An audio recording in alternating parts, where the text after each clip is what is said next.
For a limited time, the NLA has dropped all of the 2x balls from the multi-X draw. This means that you, our valuable players, have greater chances of multiplying your winnings up to 5 times more in our 2x drop promotion. Yay! And that's not all. As an additional bonus, there will be fewer free play or FP balls to draw from too. Now you have more reasons to add multi-X to your playway bets. So, value your dreams, win your way, and multiply your winnings up to 5 times more in the NLA's 2x Dropped promotion. Promo runs until Friday, 20th October, 2023. Must be 18 years or older to play. NLA, making your dreams come true. Yeah.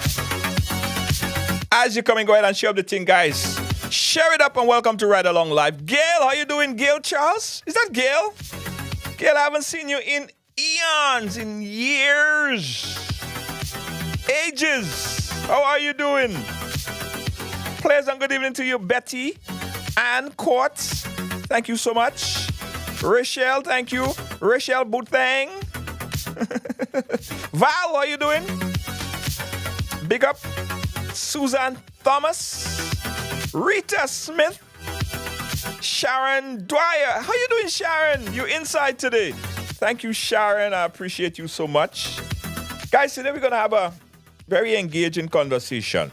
We have a panel. But the most important person on the panel today, guys, the most important person today on the panel is you. Yes, you. Because this is an opportunity to learn, right? I believe that for many, many years, we will serve some major injustice, and one of the injustice that we've been served is financial literacy.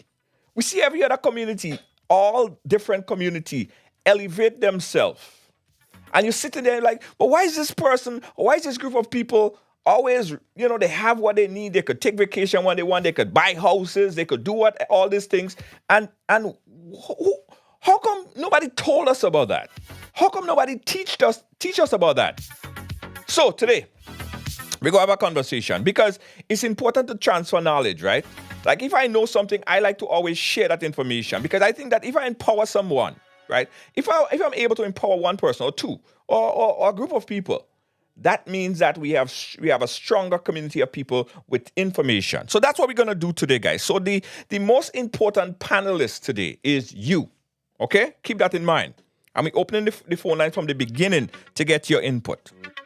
Education is liberation. Thank you so much, Lydia. And you can't fault people for not knowing, right? You can't fault people for not knowing because truth and the fact is we learn something new every day. I learn something new every day. And I'm very appreciative of the knowledge. I could learn from a little child. I even learn from my pets, my little dogs. I learn from them. So I learn new things every day. So this is a conversation to transfer knowledge. So join me on the panel as we introduce.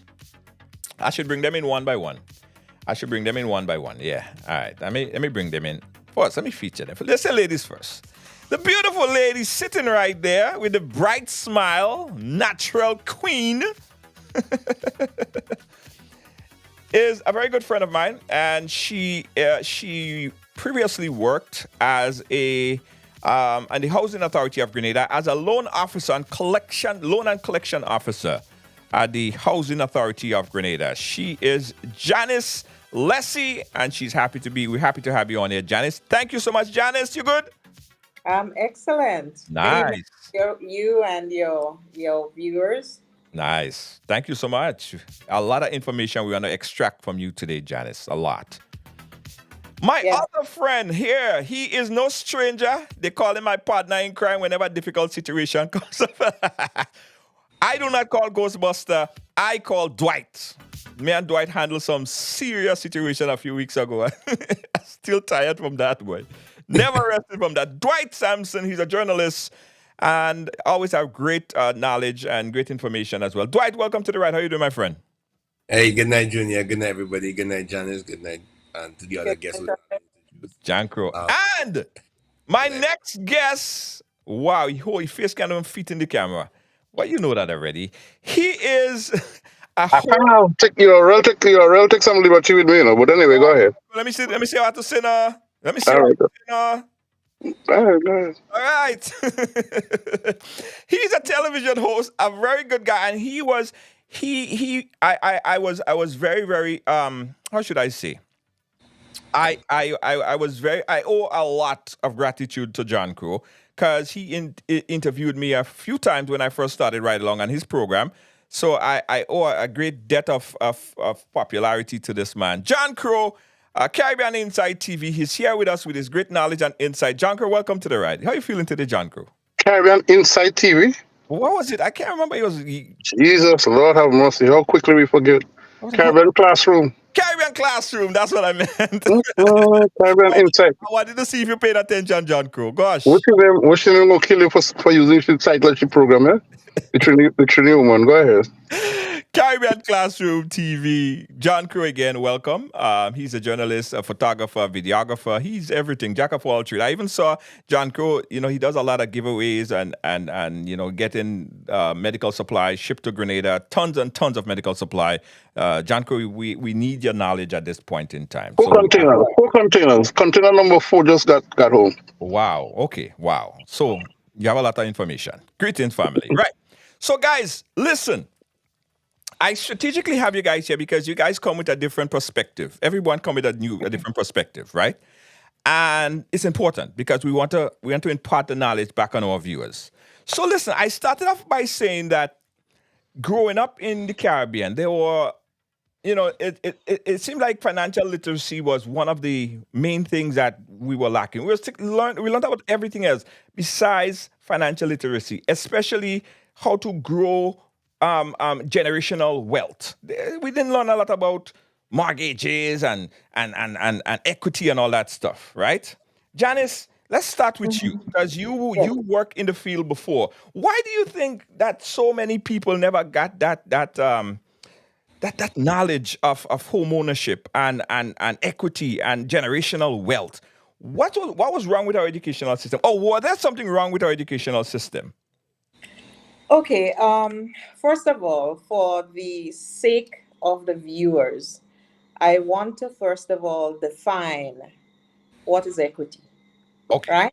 Yes. And in the context of our discussion and financial discussion here, your equity is simply the difference that is between the cost and the value. Mhm. So if we're talking about property here, the cost is what you buy the property for. Mhm. In many instances, it's what you owe the bank, right? So that is your cost. Right. And the value of the property is when, for example, a valuator comes in and he say, you know what, you bought that house for $300,000, but now it is valued at, let's say, $500,000. So the equity in that instant would be $200,000. Is Right. my math correct? Yes, somewhat. Do I have Somewhat so. do I have John an Crow is agreement mathematician. with the John Crow is rest of real the mathematician. panel? Yes. Right. That's good. So that $200,000 there, if you are operating, let's say in the United States, Canada, perhaps context, the value in that equity means a lot to you. You can do a lot of things. You can refinance, you can pull out your equity to travel, to study, to even invest in another property. Property, yes.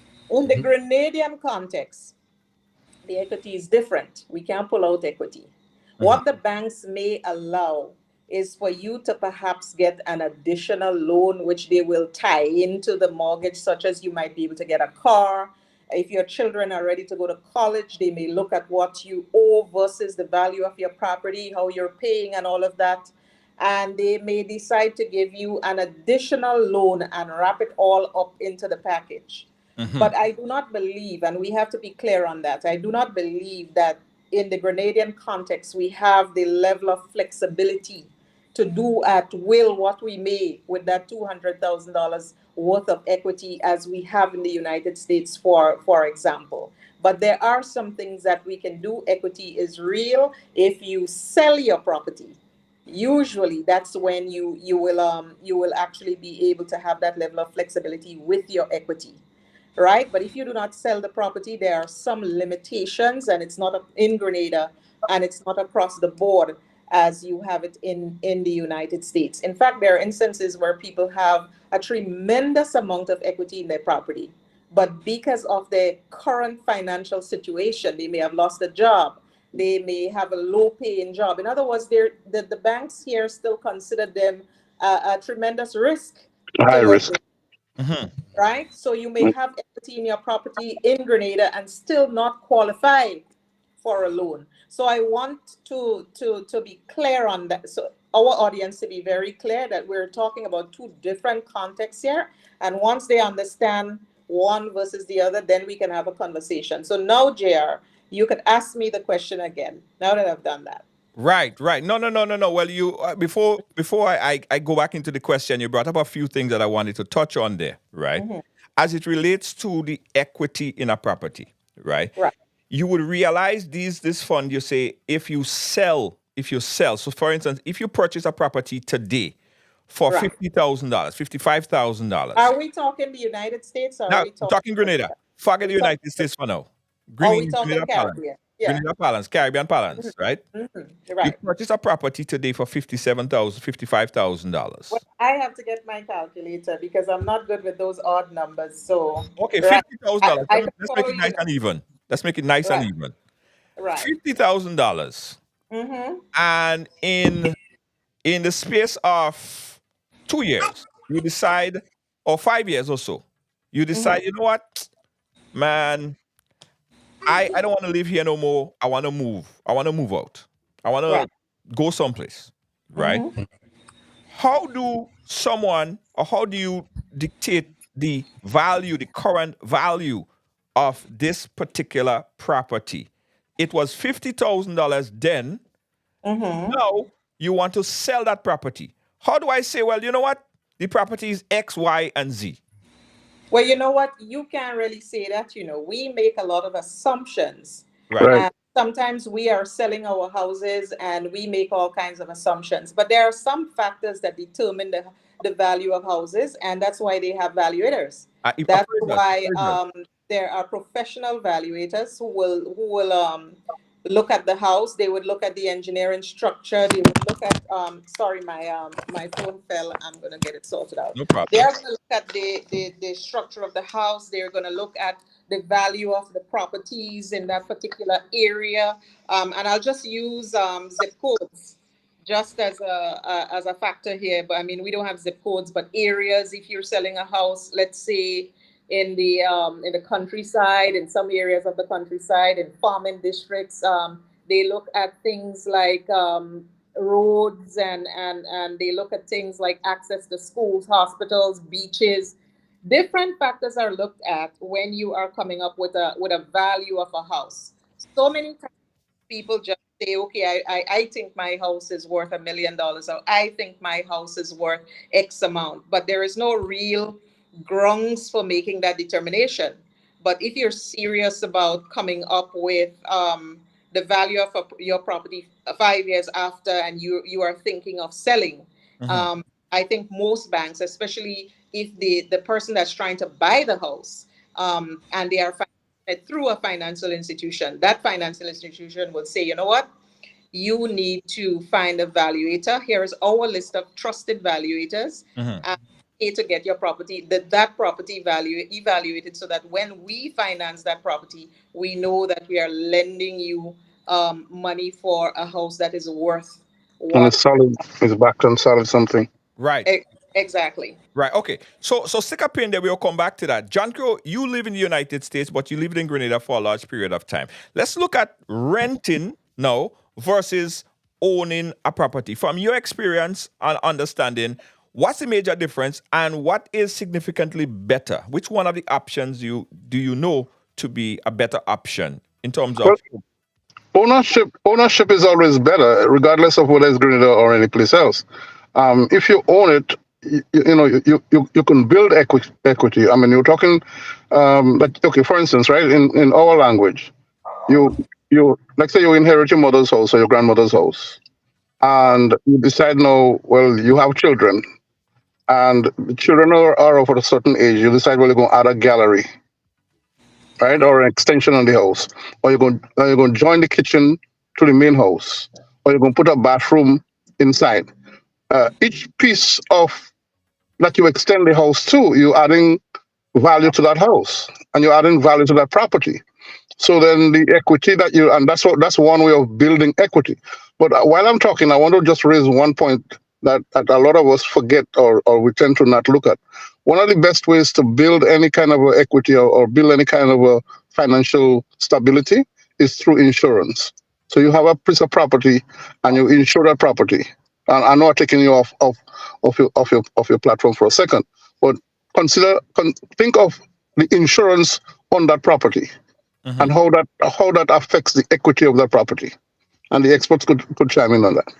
But no, Right. but renting, owning is always in a better position when you own the property than when you're renting the property. Right. Okay. Right.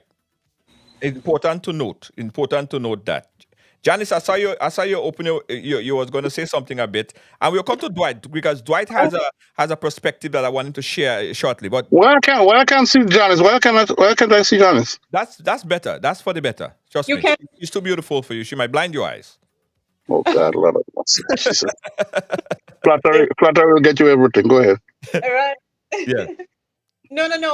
I was just going to say that when it comes to renting and ownership, timing is everything. There you go. And so often in the islands, and I always like to use that scenario.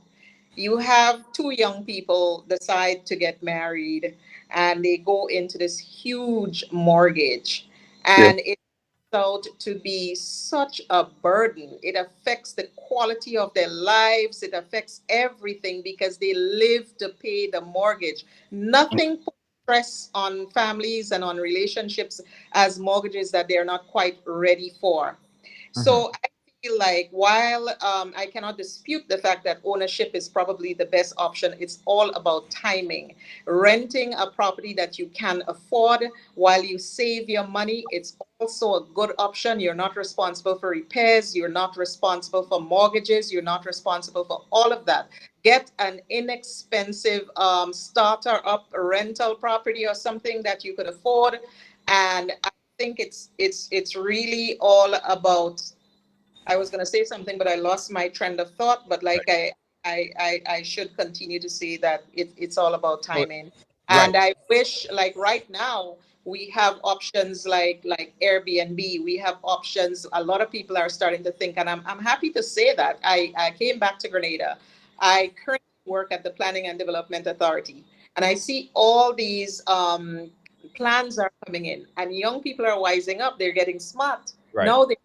Investment properties. Right. Now they're building 2 stories and they're putting a downstairs in with a 2 bedroom and apartment and a 1 bedroom apartment. And they're starting early. They're Right. thinking retirement. They're thinking about having some sustain themselves the day they cannot meet that mortgage. And I wish that this is a conversation that a lot of financial institutions would have been having with Right. young people that sit before them, going to bind themselves, in the matrimony, and they take the piece of property that their grandmother gave them as for equity. They take the piece of property their aunt give them. They strip them of everything and give them this big concrete structure that is like a block around their neck, Right. wrong it the rest Right. of their life. Well, let me ask this question, Dwight. Go ahead. If renting is far better than owning is far better than renting, and let's look in the context of these Chinese houses that was given to the people of Grenada, government and people of Grenada, right? Why then do you believe that if it's such much more interest in having a property that you own and have deed to, why would anybody choose differently than to give you a property, let you own the property so you could elevate yourself? So good night, everybody, and once again, I think to answer that question, we need to look at context, and context needs to be needs to have a hint of culture. And when we look at culture, we look at the last 20 odd years of governance in Grenada. We realize that other than the Chinese housing, right, and the Venezuelan housing in La Colombe, there have not been any significant contribution towards the development of housing, right? And for whatever reason, the priority of the previous government was never on housing, right? And I think that in and of itself is the first pit. And I do agree, owning is better than renting. And I also do agree with part of what Janice said about ensuring that you don't saddle yourself with a mortgage that is going to cripple you or cripple your marriage early, because of course financial stability is a very important factor in marriage. But I also believe stability comes with being able to stay in one place. And somebody who's renting, because of course I'm not in my own country, I can tell you that in the morning, a landlord can come to say to you, listen, I need my property. You have to move.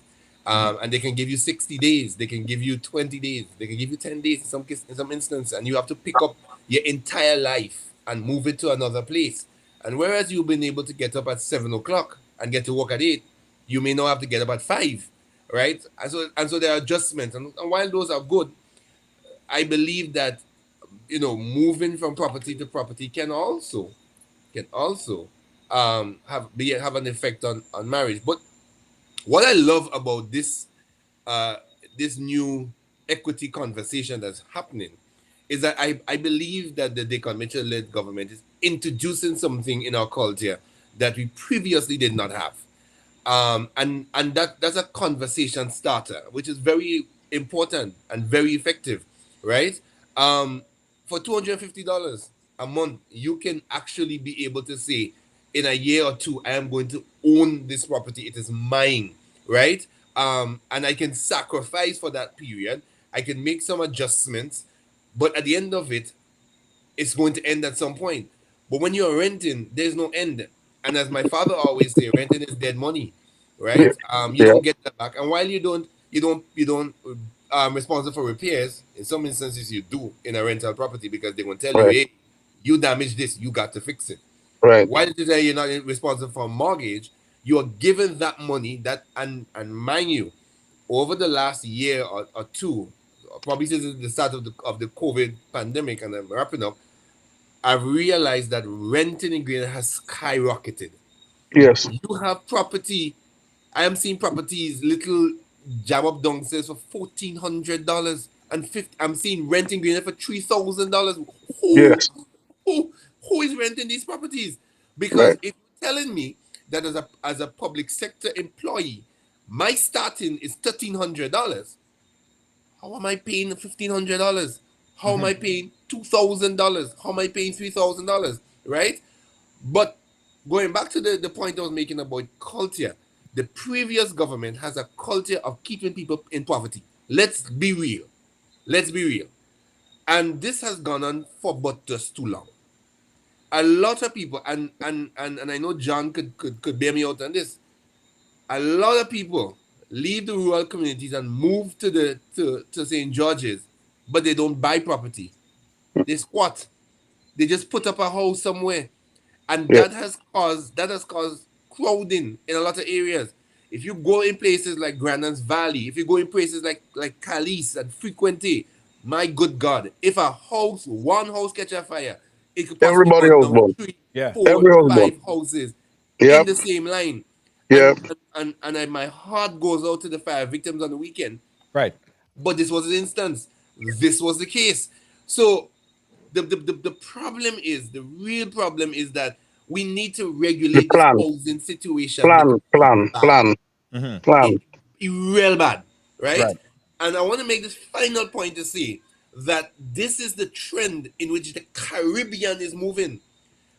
Antigua's Prime Minister Gaston Brown, if you can Google it, about a year or two ago, there was a whole thing going on with him, in his constituency, in a place called Bubi Alley in St. John's, Antigua. Listen, if a fire was to break out in there, the whole place burning down, and I'm talking about 3, 4, 5, 6, 7, 8 blocks. This is how bad it was. And Mm. Prime Minister Brown said, listen to me, I'm getting all you out, and we're going to put down houses there and give everybody. And guess what kind of houses they're building? Condominium style. Condominium style.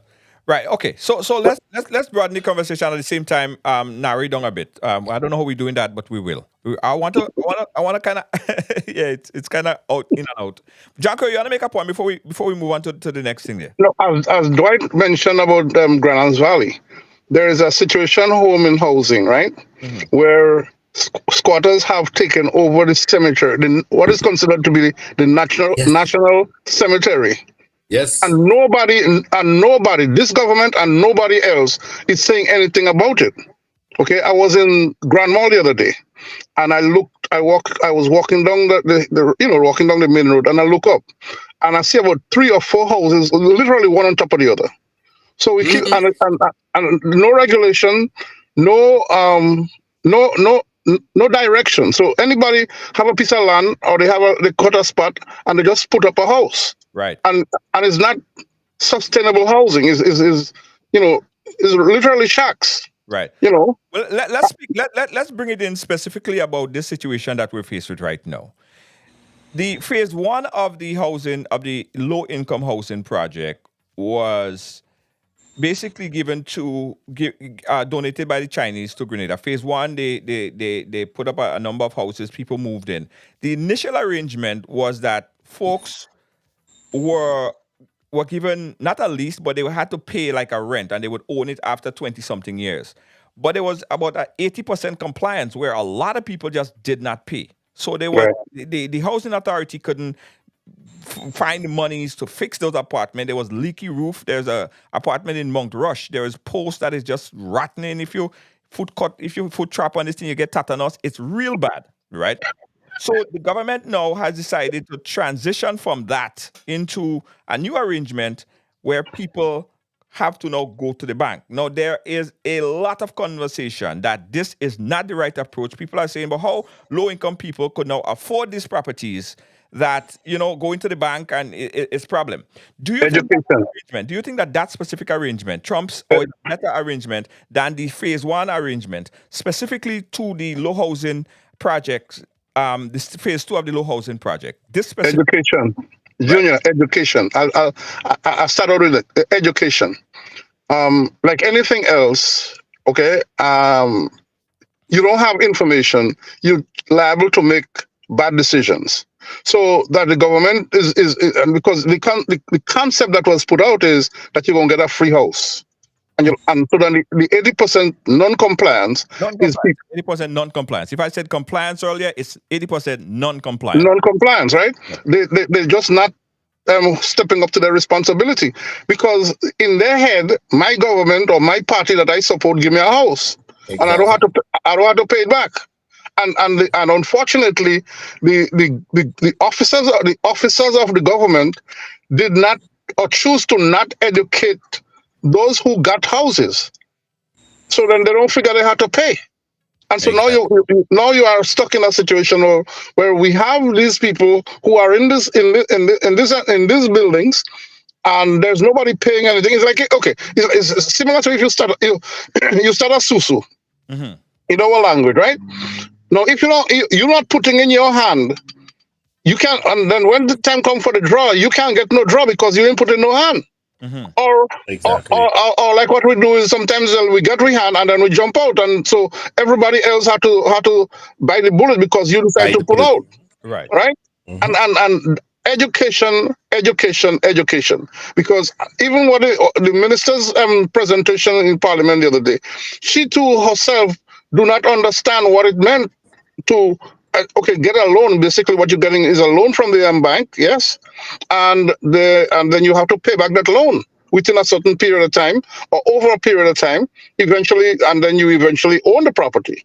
And again, you could tell by her presentation that she too does not or did not understand what it meant to actually go to the bank, secure the necessary documents, right, and maintain your property. Yeah. Janice, we're talking about 80% non-compliance. Yes. 80% non-compliance. You work with housing authority. You probably understand this deeper inside than we do. How did it get so bad? What really happened there? How could people just decide they're just not complying when they are automatically signed this document to pay? Were they told that they don't have to pay? What happened? Okay, so when I joined the authority, at that point, they had stopped giving loans, and they were already steering persons interested in houses, low-income houses, to the banks. But remember, how the housing scheme in the Limes, Hmm. that was probably one of the oldest housing schemes in the country that came into being sometime in the 70s and 80s. So that was a big problem. People were not paying, right?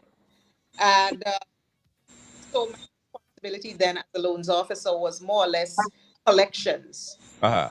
And you have a mandate to encourage and to, in some instances, to ask these people to pay and insist that they pay. But then again, you have to balance that against a political of, of, of, Roots. of the then government, whoever is in power. Uh-huh. There is always a political agenda. Right.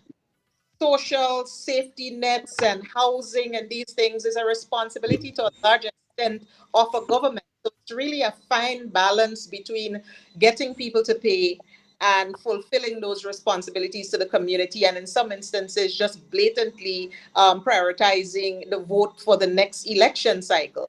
There you go. Uh-huh.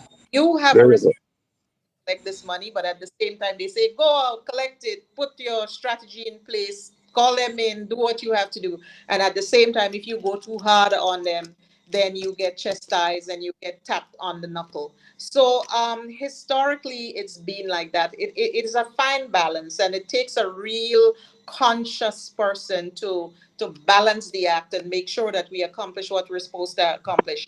And when you look at what happened in the line, and then the housing authority say, okay, if that's how you guys are doing it, now you have to go to the bank.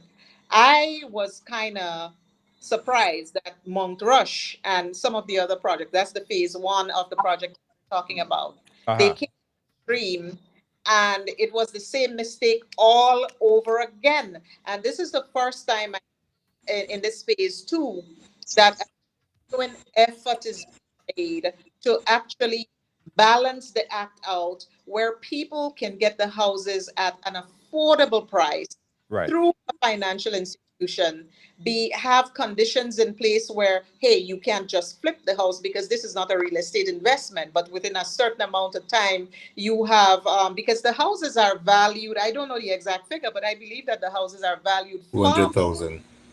Yeah.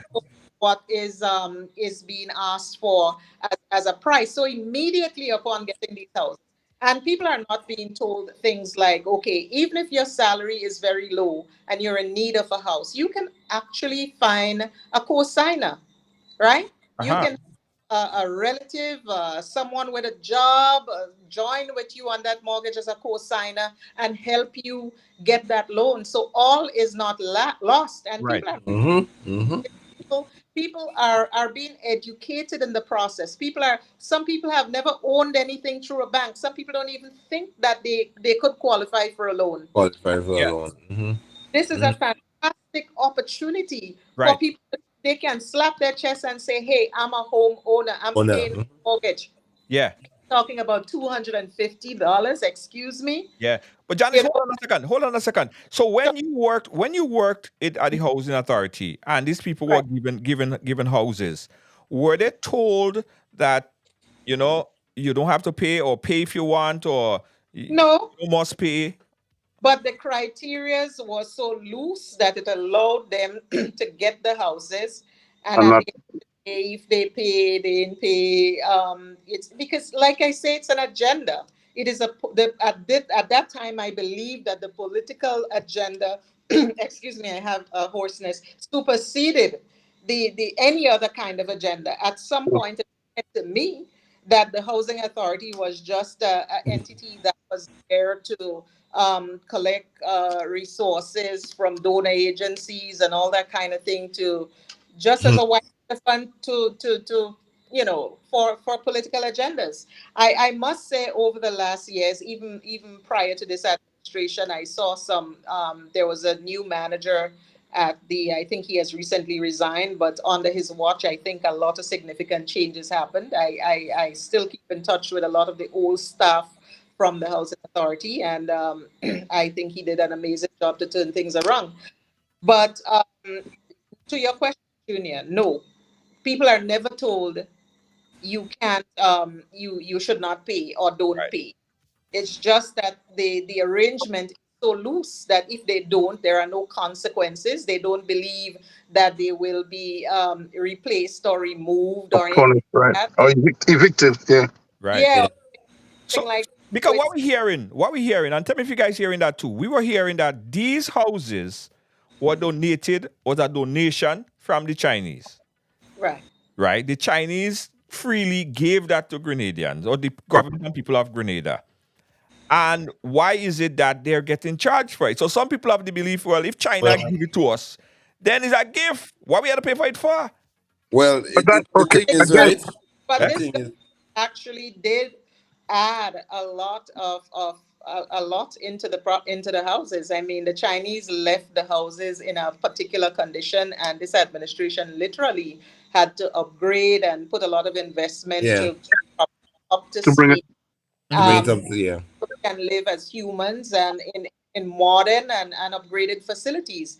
But even without that, yes, it was a Grenada. But if we are to educate our people and really lift the standard of our people and get our people to understand that we have a responsibility to our communities, we have a responsibility to pay for the things that we receive. Nothing in life is free, and we have to look at things differently. I believe that people should actually welcome that. And going back to the comments that Ms. Kate made in the last parliament, I actually think Kate is not dumb. She's a very smart politician, and I think it was deliberately twisting. I think it was deliberately trying to manipulate the masses, the people who are unfortunately don't think for themselves or do not have the capacity to think at that level. I think it was deliberate. And what she doesn't realize, and a lot of people who are spewing these types of vitriol, what they don't realize is that they are stopping people from even trying.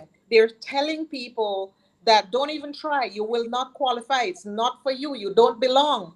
And it's another way of just, again, manipulating people and keeping them in a in one certain place, place. in a certain place, so that they can continue to get them to dance to whatever tune they play for them later on when the time comes. Yeah. Dwight, you Really. wanted to chime in on this point here. Yeah, I came home to a whole bunch of messages on my phone about the presentation by Honorable Skeeter Lewis, whatever her new surname is. And I have to agree with Janice. Now, I believe that um, the young politician was given something to say in the parliament, and Mm. she had to do it. She had to do it. There was no question about it. She had to do it. Uh, but I want to knock on the door of her conscience. As a young woman, as a former teacher, you went in the parliament and spilled out such garbage for a political party? For what? For what? What possibly? At the end of your political career, you have a life to live. You're a mother. You're a teacher. Come on. Um, the reality is, right? The reality is this. No matter what your place in the societal structure, right? You are given the opportunity to increase your wealth by owning your own home. There's no question about it, right? Um, and I've been hearing this conversation over the past year or 14 months or so about poor and vulnerable, poor and vulnerable. But at what point do you stop being poor and vulnerable? At what point do you and I'm not here to sugarcoat, and you all know this. At what point do you stop stop being a dependent and becoming independent? At what point do you realize that, hey, I can own something? At what point do you get up and seek education? Because the reality is, One thing is certain: just as wealth spans generation, poverty does too. And if you do not take the opportunity to break the cycle of poverty, then it's going to continue. And it's going to continue down generations until somebody wakes up or get up and say, listen, enough is enough. That is the reality. And Yeah. NLP has kept us in poverty for over 2 decades. I am not sugarcoating. And as much as you think that they have done you a great deal by giving you an Imani work, but being an Imani for 10 years is poverty. The longest you should have stayed on any Imani program project, it should have been at about 2 years. For some of us, we need just about a year. You learn the basics, you get into it, you seek opportunity. And this is the reason why I keep saying, and I've said to this new government, that one of the things that you do as a legacy project is build an adult education center, because it is Yes. desperately needed in Grenada. Yes. Yes. Imagine people don't understand same simple thing as equity. Listen to me. You buy a piece of land when you're 21 instead of buying a vehicle. And by the time you're 31, that land make you $500,000 a year. Yeah. Really? Sure. Yeah, here is the reality. By the time Yeah. 40, you are a millionaire. You may not have $1 Yeah. million in your hand, but guess what? The bank is going to, when you go to the bank and say, listen, I need $20,000, they're not even batting an eye to give you $20,000, because they may not tell you this, but your land is worth so much. Now, I Yeah. am from Grandans Valley. My grandmother bought land in Grandans Valley, and guess what? Guess what? The land, if you value the land, I am very sure that my family's land is valued at over $1 million, simply because of where it is located. Right. Yeah. Location is key. Yeah. People of Grenada, listen to me, young people. Go to the housing authority in the morning. I was saying to Junior when he called me, and Junior still calling me 2 hours before the show. Anyhow, Oh gosh, man.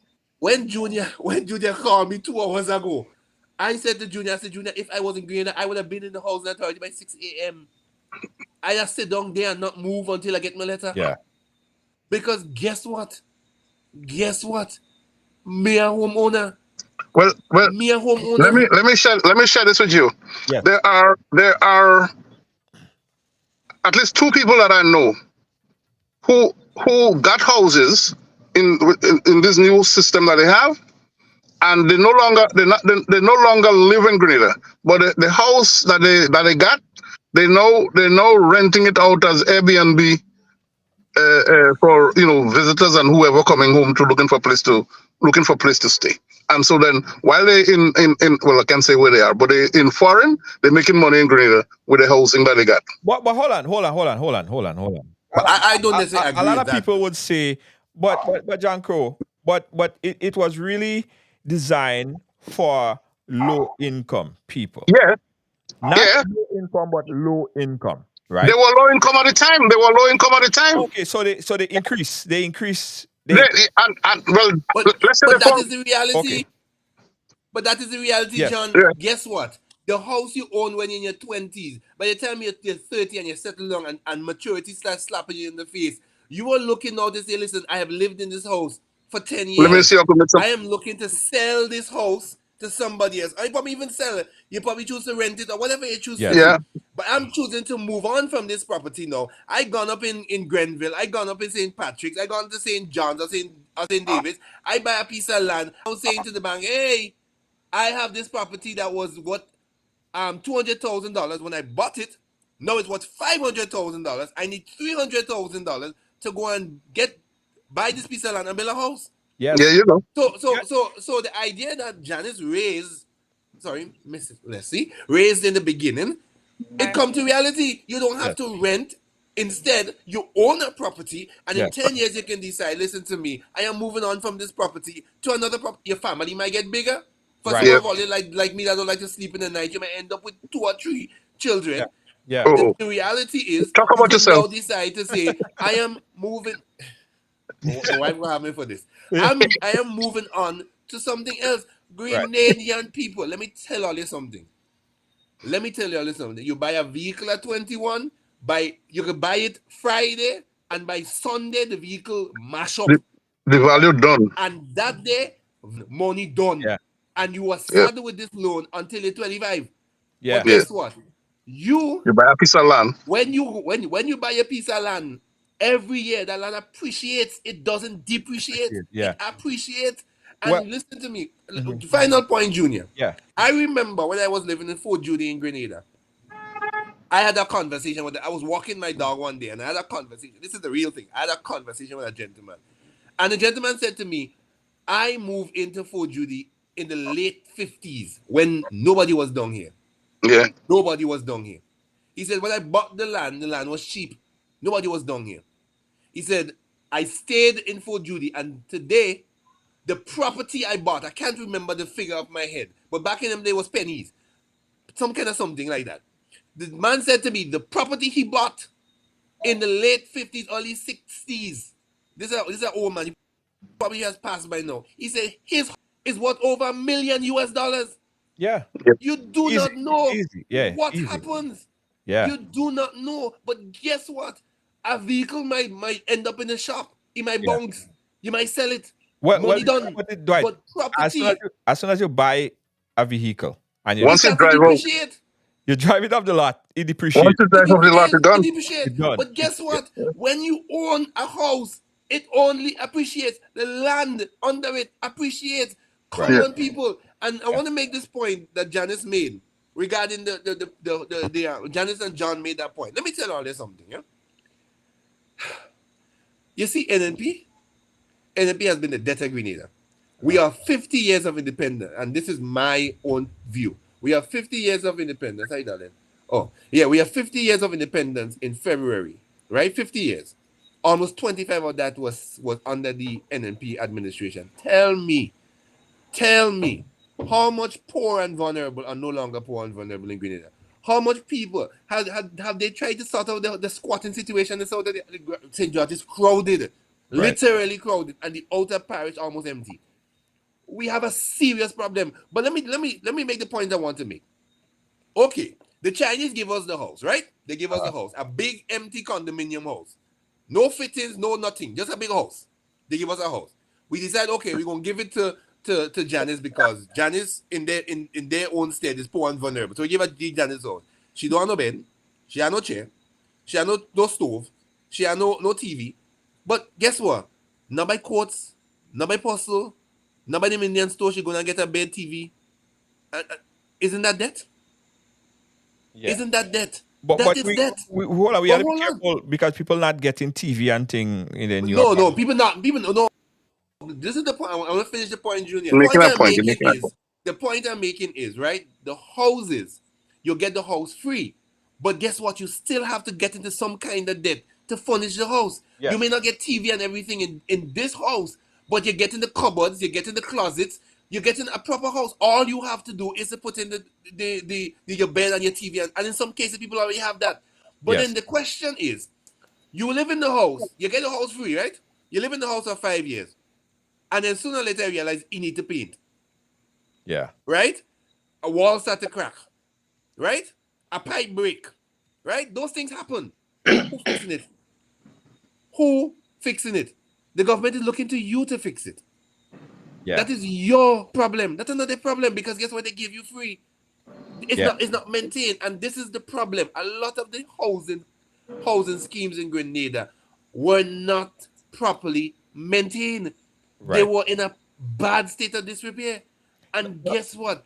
When you have that kind of situation, you're putting life and property at risk. Let me ask a question. I have a question. Yeah. Can you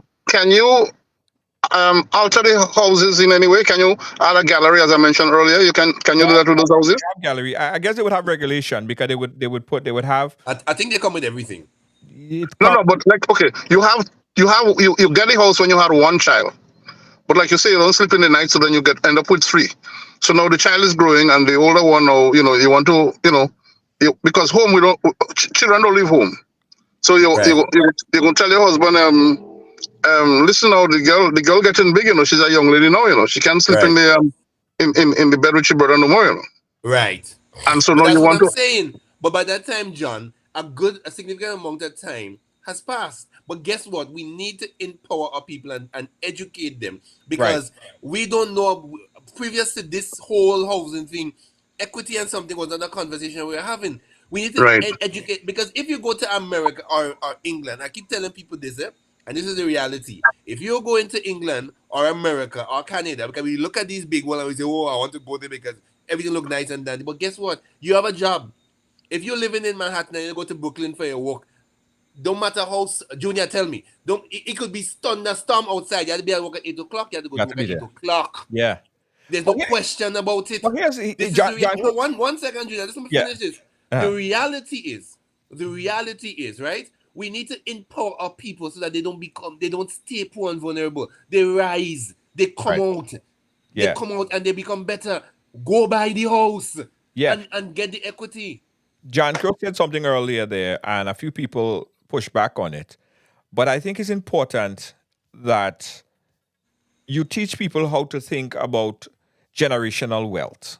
Yeah. Right. So John Crow said someone they bought the house and they moved out and they're now living in another place, but they rent out the apartment. That's perfectly fine. You could do that if you own it, right? But think about if someone that are considered, I don't like to use the term poor and vulnerable, someone that is not equitable at this point in time, right? They're going through some stuff. I don't like to use the word poor. If we get them to think in that way, that in a space of 5 years. 5 years, you could move out of that place, rent that property, or take out equity and buy or Buy start another or buy another property. buy another property. Hmm. We need to start getting people to think about their life like that, other than thinking Investment. It's called Thank you. investment. and forever Thank poor you. and vulnerable. It's called investment. Right. Yeah. Learn Thank you. learn to invest in yourself. In more than just not, it's not just Wall Street where you could invest, because you have a property in, I don't know, Grenville, right? And now Grenville is no longer the town it used to be.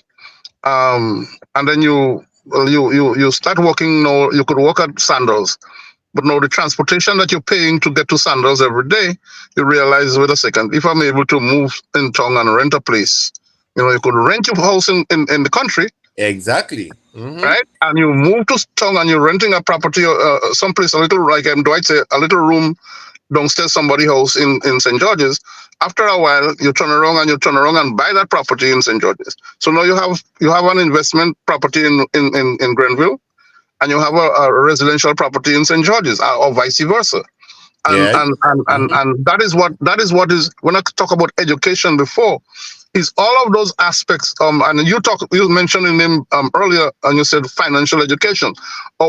We have not been educated in terms of money and money Money management, management. Yes. and Yes. how to manage our finances. So we're making $10 a week, small numbers, $10 a week, right? But we don't know how to take out of that $10 and take $2 out of the $10 and Save put it. aside. Yeah. Okay, Yeah. we taking the $10 and we had to buy rum, and we had to take out the girl, and we had to go and fix the nails, and we had to put the hair, and we had to buy the newest of the newest, and we had to be at every show. We don't we don't think of putting $2 out of the 10 for the rainy day. Yeah. Yeah. Financial Yeah. literacy is key.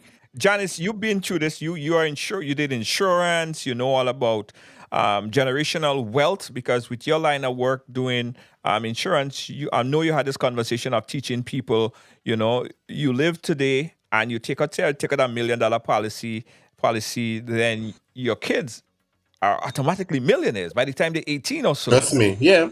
Yeah. Generational wealth is very so we can look at it from that perspective. It's an investment in your life, in your whole, in your kids, in your generations to come.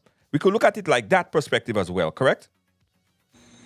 Yeah, well, I think that home ownership is ultimately the goal, and I don't think anybody should think that I am against home ownership, because based on my earlier comments, I said ownership is what we all should aspire to, but Yeah, timing is everything, and you do not timing. take on a huge mortgage until you are ready for it, and there is nothing wrong with renting a small affordable property until you are in a position and you understand what your financial moves are and the decisions that you're making.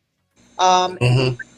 In terms of equity, I not equity, but in terms of generational wealth, I had a conversation with someone who's been a long-standing member of has been in the industry in Grenada for a very, very long time. And one of the things he said is that Grenadians are becoming more aware and more educated. I think we have seen the loss of lives all around, and we've seen a lot of GoFundMe's, and we've seen all of that. And Yep. I think Yep. people are Yep. understand the significance of having things in place for when that time comes and protecting their properties and all of that. Earlier, Mr. John Crow talked about how houses are in the south of the island and are clustered and all of that. I mean, if you live in North America, like I'm sure most of us have done at some point in our lives, um, townhouses are built. Sometimes the partition of your house, you don't own it. You share it with the next door neighbor. Yeah. So it all Yeah. has to do with really educating people, education. You live in a big city. The neighbor has an apartment right next door to your door. So living in close proximity to each other in condominium style buildings and that kind of thing, it's a normal part of a developing society.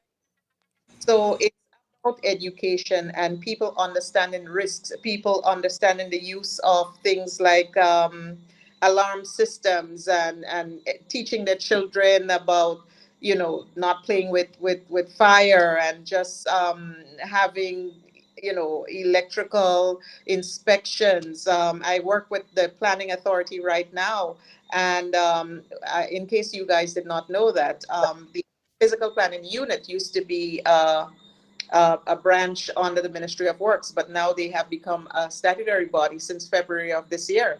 And we are very aware of some of the challenges. And I know Mr. John Crow again made a statement about houses being built all over the place with no regulations and that kind of thing. I have to say that the Planning and Development Authority are taking these things very, very seriously.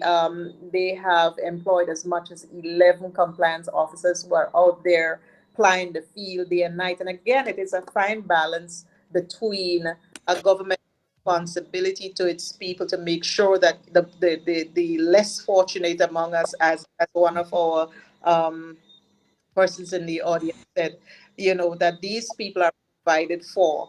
Because it's building a house means that you'd have to get a draftsperson to um to draw a plan, Yeah. right? It's not cheap. We have engineers, we have draftspeople, we have architects out there. They charge for their services. In addition to that, there are fees that the planning authority charge, and the truth is that there are people who cannot afford that, especially when you're talking about the people who are relying on social network programs to Right. get bored and galvanized and things like that to not something for them to live.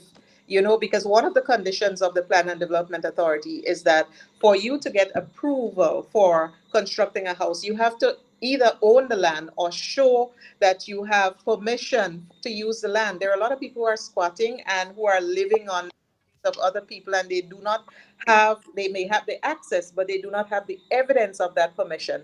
So it Right. becomes Mm-hmm. difficult, you Yeah. know. Yeah. Like it's just always a fine act, and Right. sometimes I want us to be too hard on any particular administration. At the end of the day, always a fine balance.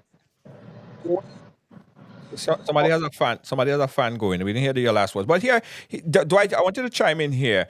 But we also have to make a differentiation because a lot of people, I think, still have a misunderstanding, a misconcept of the low income housing project, right?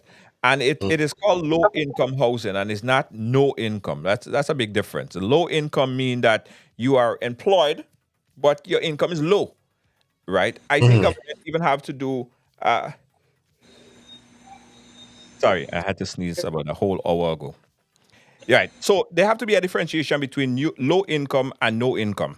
Right. Government might still have to do something to deal with the fact that there are people with no income. Now, low income means that you are working. So people were saying, so what about people who can't afford to or is not working and they can't go to the bank? Well, if you are no income, if you don't have an income, you will not qualify in the first place for low Right. income housing. Right. Right.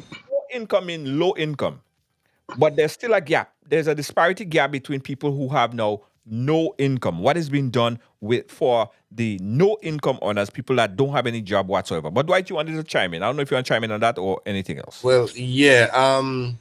And actually, I was going to make 2 points. One of the points is about the low income and no income for real, because the reality is that Honorable Senator Claudia Joseph and her team just concluded the whole conversation of minimum wage, and minimum wage tells you what is low income or what is considered to be low income, and there are there are there are wage there's something called a wage scale, and the scale I know the union president some time ago was talking about it. There are different levels, even for public sector. There's levels. I don't want to go into it too much because I'm not 100% on how it is graded, but there are grades, and so I want to believe, want to believe that low income means that you're earning somewhere below $2,000 a month, Right. right? Um, which means that out of that $2,000, you have to pay your transportation, you have to buy your food, you have your other monthly Expenses. expenses, your roll-ons and so on. You have those expenses, um, and then there are other miscellaneous things that you would need to. You need to buy gas, maybe for the vehicle, gas for the house, etc. All of that is what is considered when you go to the bank to get a loan. They want to know how much fiscal space you have that you can afford to pay Fiscal back. space. Yeah, that's right. Right. That's right. Fiscal space. Yeah. Right. They want to know how much fiscal space, which means how much extra money you have that you can pay back this loan.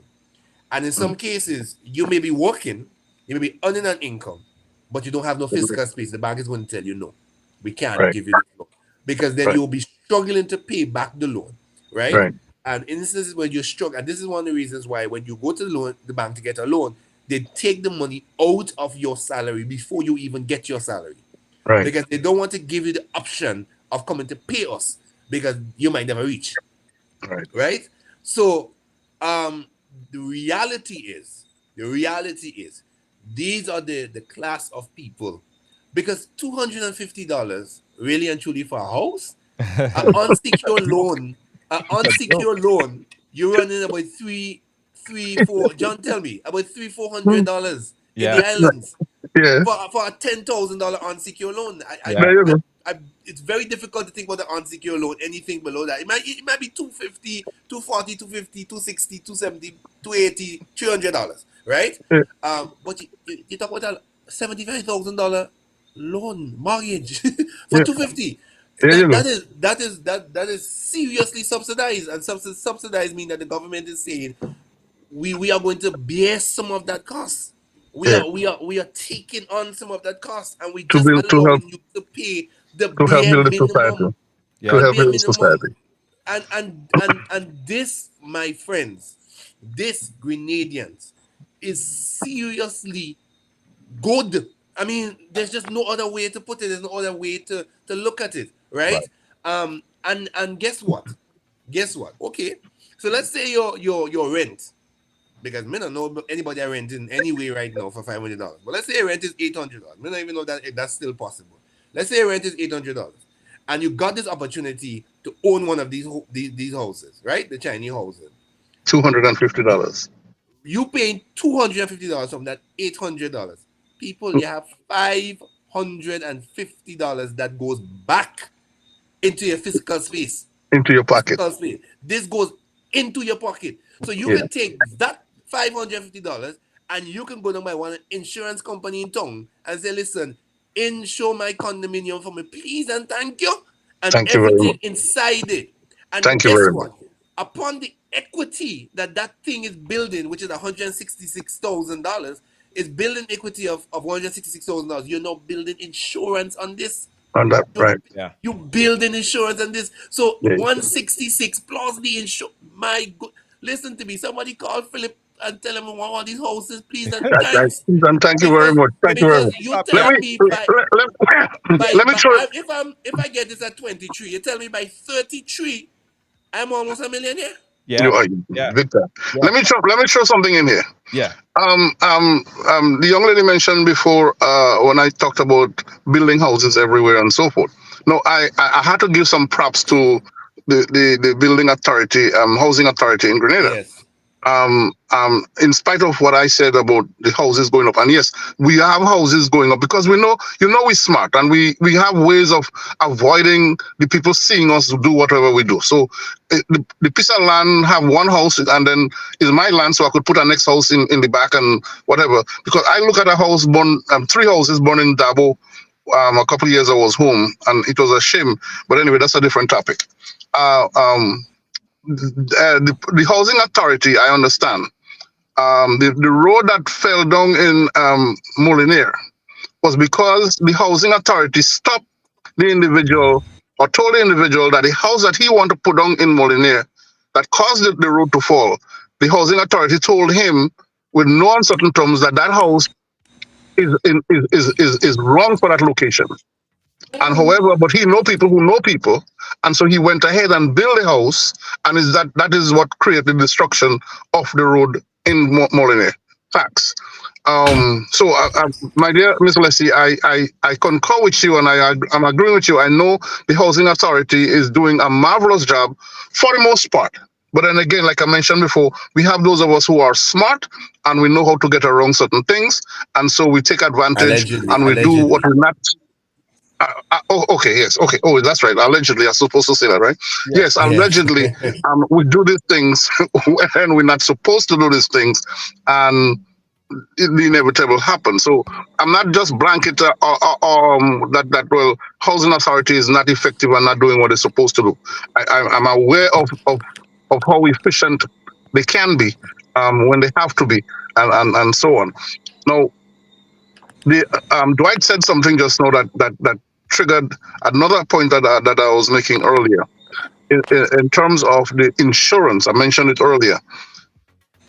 If you, as a homeowner, understand how you can build generational wealth through buying insurance on your property, and then there's oh God, I can't call names, but there's a gentleman who I know who when he was ready to pass on, quote unquote, his legacy to his children.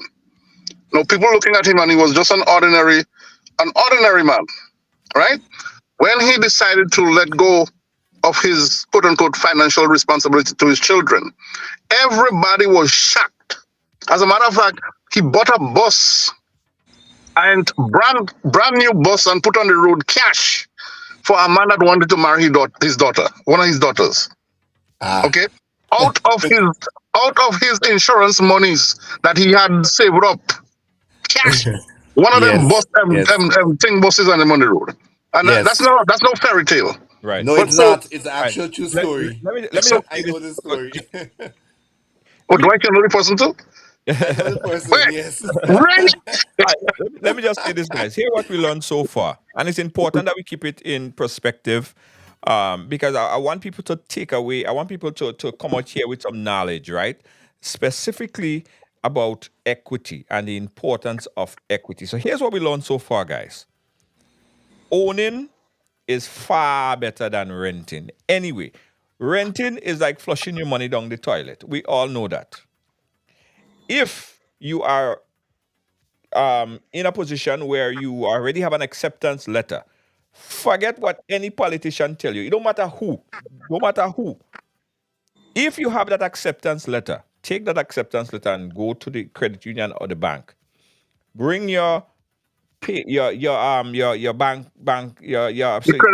credit union, and let me plug in Grenville Credit Union right here. right, credit union or bank. You go in there with your job letter and all the prerequisite information that they ask for. Go in there with that, and the government guarantee these loans. You have equity in your property. 99.9% of the time, you will be accepted. You would get that loan. The money that you are paying, you're not paying $55,000. You are approved for $55,000. So forget what any politician told you before. You are actually going to be paying monthly about $150 to $200 or sometimes $350 per month. You're not paying $50,000. People trying to complicate it and they're trying to get into your head. You're not paying $70,000. You are paying 150, 200, sometimes three, if so much 500 per month, if so much, right? Based on your salary. The third thing that we learned today, guys, as far as we understand, it is low income, not no income.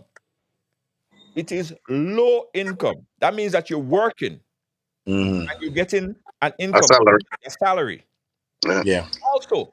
Also, it's important to add that if you it is and it was a gift to Grenada, but that doesn't mean that it's free. It is not a no income or a free housing for everybody.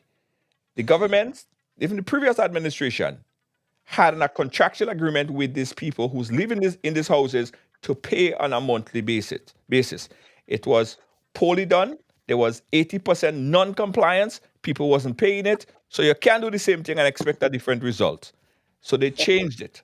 But I firmly believe, and I think everyone on the panel here would agree with me, that the arrangement of having to own this property is far better than Agreed. just arrangement. All right, that's what we learned so far. Dwight, come in. Yeah. So and one of the things, right? One of the things, and let me be real. If you pay money for something, you appreciate it more than if it's just given to you free. Yep. Any day. You will take care Any of day. it. And you take pride in it, you Yeah. take ownership in it, you believe in it. Listen, I cannot begin to count the amount of young women, whatever reason, were mothers in their late teens, early teens, whichever, in their 20s, and they realize, listen, I need to do more for my children and now have the opportunity to own a home and bring that level of stability to their life, right? And then could say, listen, I'm not going to go and get some degree or get some kind of education and Mm-hmm. build myself. Mm-hmm. Listen, the opportunity are endless. Mm-hmm. We are not empowering people to still become poor or still to become dependent. I hate the word poor and I hate the word poor and vulnerable. And Mm-hmm. I've been using it because it was pelted around in Parliament today that I was so embarrassed that in Mm-hmm. 2023 politicians are still calling people poor and vulnerable. I cannot. No, listen, people, young people, do good for yourself. There are opportunities, and I'm using this platform to call on the financial institutions in Grenada. Let us come out and do some more Education. financial education. When I Mm-hmm. was young, there was something called savings union in school. Ah! That taught me Ah! how to save Ah! money.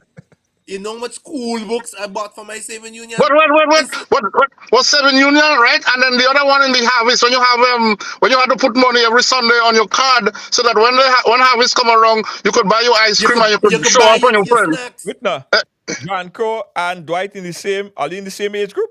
Same? Don't mind that. Don't mind that. Don't watch that. Yeah. Don't watch that. What's wrong with Don't you? What's worry going about on? that. Don't worry about Don't that. worry that. No, but That's a reality. That's a reality. We need to start teaching people go into the PTA meetings, go into the Yeah. churches. I am calling, and this is why I love that particular pastor from Belmont. That man does open the church door and do all kinds of things that on so church. But guess what? People learn, people grow. Shout out Yes. to Pastor Stanford Simon. He Yeah. teaches people. yeah. And Yeah. I'm calling on the Alliance of Evangelistic Churches. I'm calling the national, what do they call them? Conference of Churches. I am calling on the schools. Open up the door. Let people come in and teach people financial Literacy. independence. Absolutely. Okay, Teach them. let's get some information and some real knowledge here. The Prime Minister spoke today in Parliament and he raised the issue of equity. Listen to this. You were in administration for 9 years. What did you do? Right along life.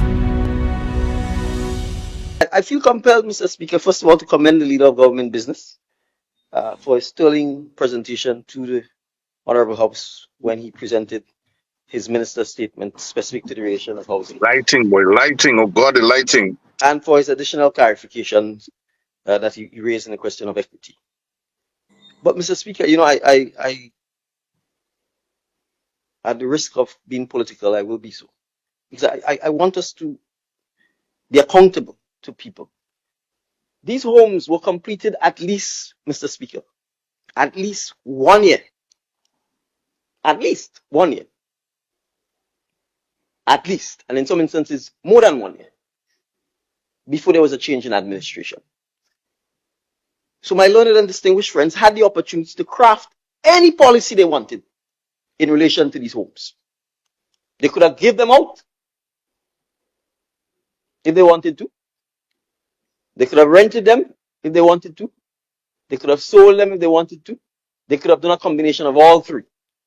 They kept them locked up on the secure keys. The public couldn't even go. I went to the current housing scheme. I was not permitted to enter. The security guard told me I cannot even come on the compound. Why? Why, Mr. Speaker? Wait for almost a year and a half. And then miraculously, in the case of Carrickmore and P.T. Martinica, mere weeks before the election, you hurry down some scurry names and issue some letters and tell people you're putting them in the homes, in the apartments. Why? So when we come here, we talk about, we care about people. And some people can't afford. Of course, we know some people can't even afford the 250. You were in administration for 9 years. What did you do? Well, COVID, what did you do? So, Mr. Speaker, we accept that the housing situation in Greater is dire. We accept that the responsibility now falls to us to try and address this situation. But let us be real, Mr. Speaker. If, and there are many persons, because you could just go down on St. John Street and you can see people on Melville Street sleeping in the bus terminal.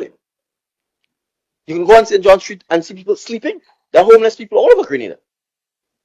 Have we constructed homeless homes in the last 9 years to house them? No. So let's really talk about the poor and vulnerable now. So we put this entire video on the Facebook page, so you guys could go and take a look at it. In fact, the whole Parliament proceeding was live on Right Along today. You guys could take a full look at it. But basically, the Prime Minister is alleging that one of it was done for political reasons. The way how it was given out, it was done for political reasons, political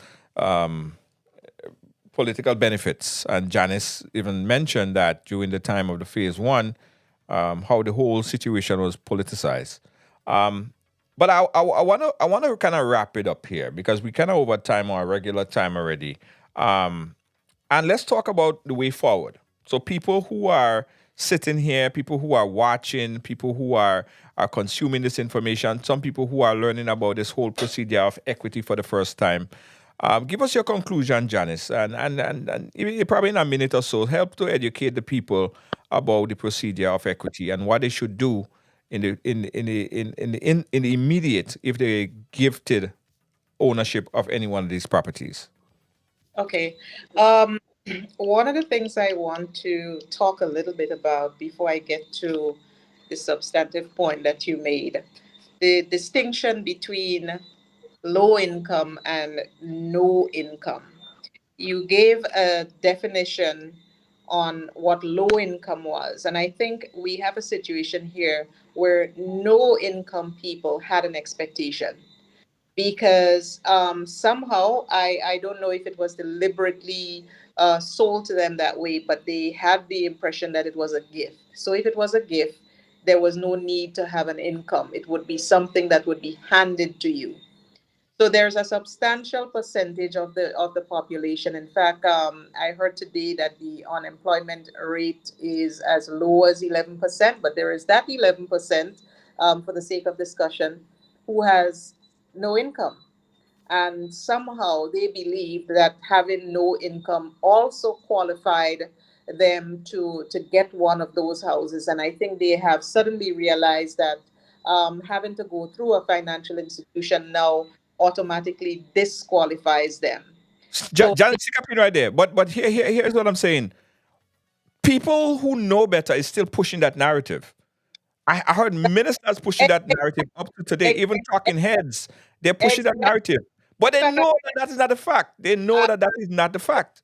here. I was actually getting to that. The next Yeah. comment getting to is that there it was sold to them, and there are people who are continuing, such as the Miss Kate. They are continuing to capitalize on the lack of knowledge or the circumstance of certain individuals. They are continuing to do that just to manipulate people. But the truth is that, as you rightfully say, the houses were designed for low income and not for no income. And for no income people, there are social network programs such as the materials program. They can go to social services and they can ask for assistance. They can ask for help getting jobs that will now put them in the category of income earners. And so I think once we're able to make the distinction between low income and no income and understand that these homes are not targeted towards people with no income at this time, then we don't have a problem. And that is what people need to understand. Nah, important. Very, very, very, very It's important. very important. This Yeah. particular phase of the project is just not for people with no income. It is for people who are low income, and that's just the end of it. There are other programs and other things in place for people with no income, but if you have no income at this time, you just do by. And Right. as you said in and off the show, people have to just turn a blind eyes, ears, blind eyes, and definitely ears to these politicians who are trying to get political mileage. At the end of the day, this program, this housing project, is for all Grenadians. Doesn't matter who you are, who you voted for. The Prime Minister was very clear about it. Every Grenadian has an opportunity to apply, and once they meet the criteria, they get their letter, head to a financial institution. Even if you're not sure that your income rises to the level, because I think usually the bank wants you to not utilize more than 40% when you're qualified for some kind of mortgage. You may have to get the help of family members who may have higher abroad and to help you and say, I am willing to be a co-signer for you, because after all, the amount is very, it's not very high. It's a low amount to be paying for a property that has so much equity going into it. So take a chance, take a risk. Don't sit home and assume that you cannot qualify. Go out there, get information. Once you have a job, however small, whether you're working on an estate, you're working in a factory, you're doing, even if you're working as in someone's home, as long as you have an income, you're paying your NIS and all of that, you may just qualify. So don't sit back. Go to the housing authority, and you may well meet the criteria. Even if you're self-employed, is also important to add that as well. Self-employed. It's so important to add that point, Junior. Yes. Absolutely. Dwight, let's wrap it up from your perspective. Let's give some Mute. education out there. People taking notes. They have their pen and paper. Junior, there's so much I want to say, boy. I think I need to get more channel on right along. tell me people what y'all think. But yeah, they boy, so much I want to say. Listen, daily I go on a particular news site just to read, because of course I have a life, so you don't get to always sit down and listen to the news. And I sometimes go on the job listen and just scroll through. Because I myself looking for opportunities, and if I can get back to Green in the morning, trust me, I will.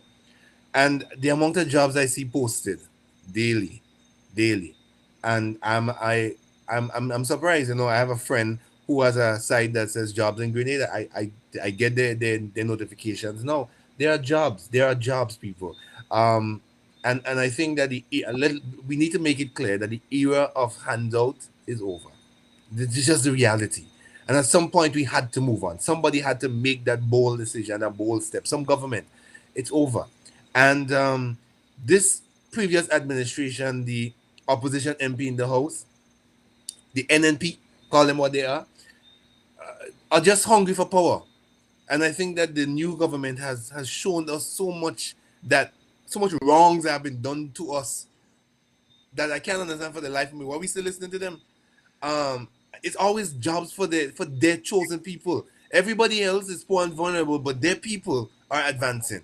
You know, I mean, Andy just last weekend, I believe, Honorable Andy Williams had a whole symposium at CTEX gas station in the south for persons within his constituency that were unemployed and looking for opportunity. It Right. was a success. And I'm saying I'm hoping that more of the MPs could do that.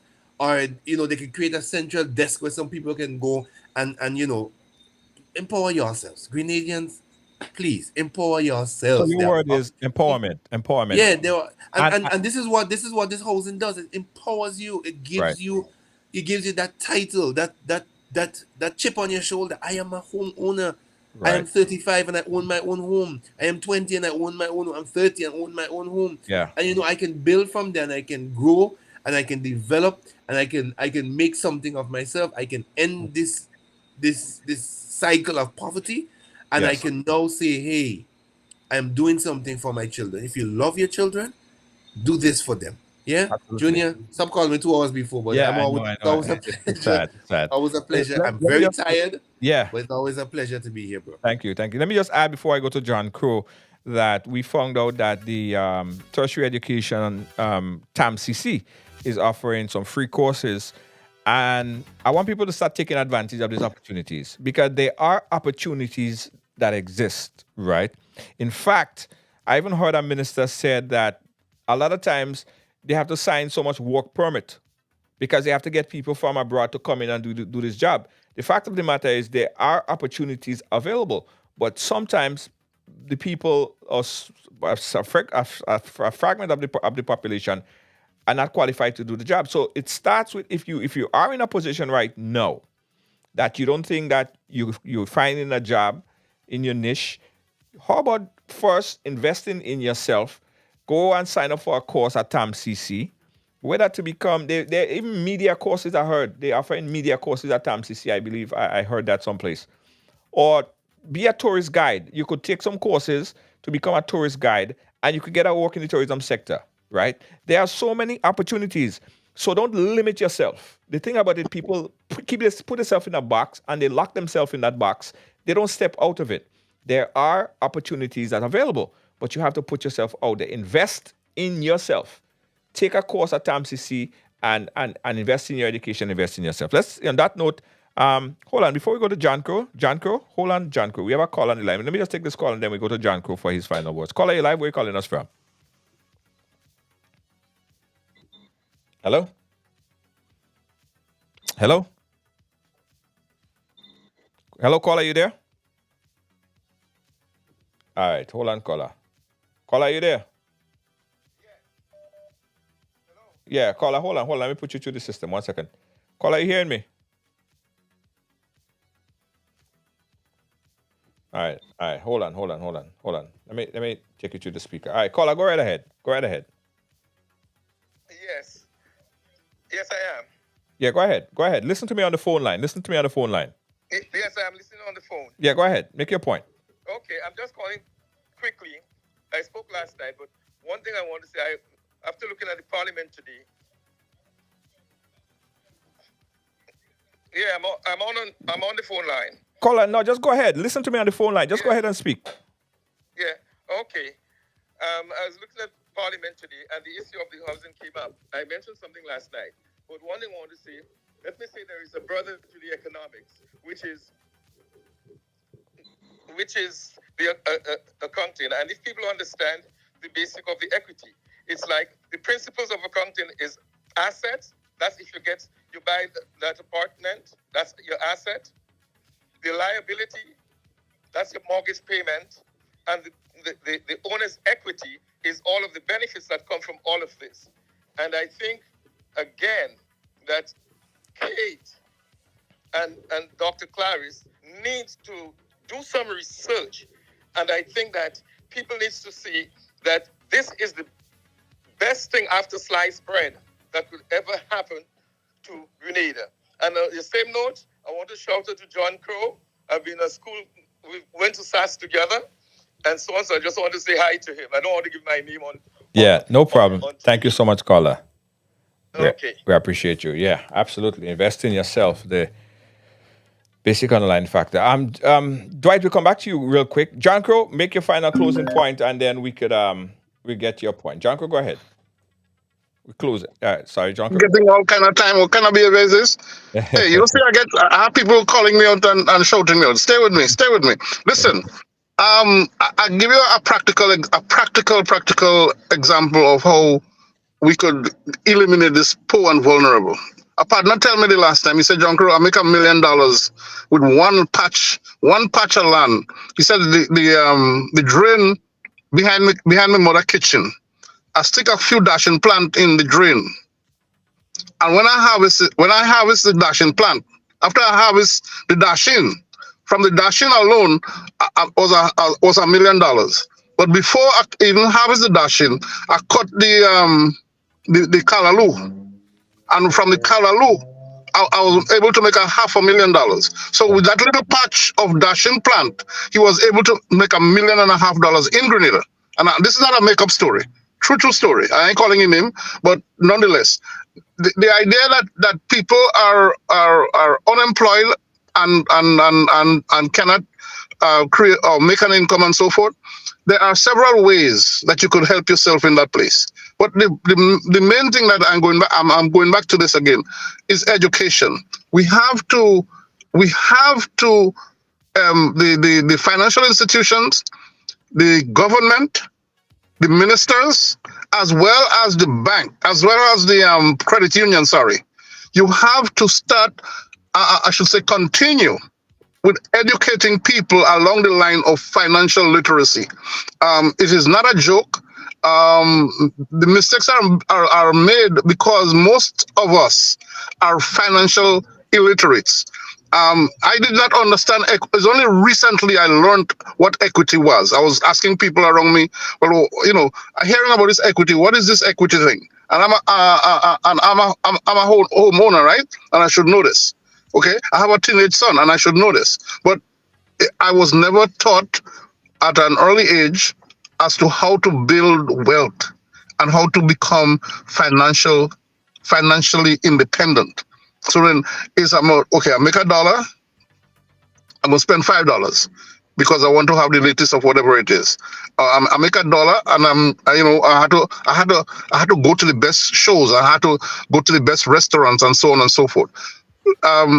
We have a responsibility, and I'm glad that you did this program and you focus on what we focus as opposed to the political noise.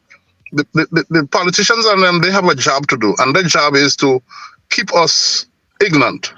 As long as we're ignorant, we cannot challenge them on the nonsense. As long as we're ignorant and we don't have any reference to anything else, we're going to be always poor and vulnerable. But when we become educated, now we become independent.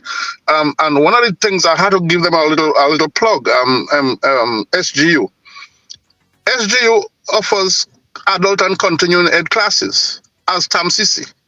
And it's a matter of if you have an interest, okay, and you want to learn something, you're going to put yourself, in a position where you could learn from the best of us. Yes. As opposed to sitting back and listening to Ride Along and watching us on Facebook and making noise. Ride Along, by the way. Nothing wrong with listening to Ride No. Along. Hello. I'm not saying anything wrong. I'm saying, but if we spend the time just doing that alone, and that is where we get all our information from, then we're not going anywhere. Okay, but you have people like Dwight. I'm glad I'm meeting Dwight, for the first time. And Miss Leslie lady, you didn't put up your picture so I could see how pretty she is. But she's very smart, and we have a lot of smart people in Grenada. A lot of smart people in Grenada. Yeah. And who have information. Okay, organize the workshops. Organize the those evenings. Of like you talk about the minister and organizing that thing down in the south. More of the ministers need to be doing that. So an educated consumer is your best customer. Yeah, true. Okay, so Grenadians, knock on your politicians' door, knock on your ministers' door, and ask them, where are the education of the community? Where are your classes? Where are your extramural classes? I mean, we used to use those centers, the schools, after school programs and so on. We used to use that and having all kinds of learning culinary skills to learn. I mean, my cousin used to make jam. She's the first one I know taking nutmeg shell, the outer casing of the nutmeg to make jam, Right. to make jelly. You know, guava cheese is one of the nicest things that I know. Only Grenadians I know make guava cheese. I don't know any place else make guava cheese. And I've traveled to several islands of the Caribbean. And Right. Grenada is the only place I know make guava cheese. So we have the golden apple, all kinds of different things that we used to do. My grandmother, I was a queen of the Cancanais.